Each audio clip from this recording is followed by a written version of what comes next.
אני במאית, את יודעת? שקט על הסט. אני אורי מגידיש. לפני כמעט חודש חזרתי הביתה, ואני קודם כל שמחה לראות את כל הסרטונים המרגשים של החטופים שחוזרים הביתה למשפחות שלהם.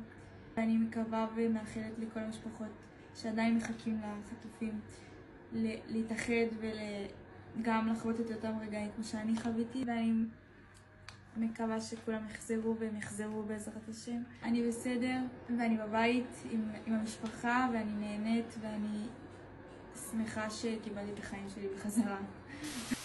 אבל הם ברקע. אמא, לא, אני מתבלבלת. תגידי. אבא. שקט שם. אני לא...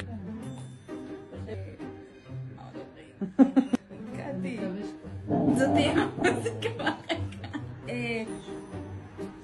שלוש בארץ. הולכים לבלוג שלי.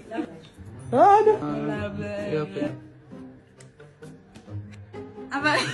עם הגסולינה.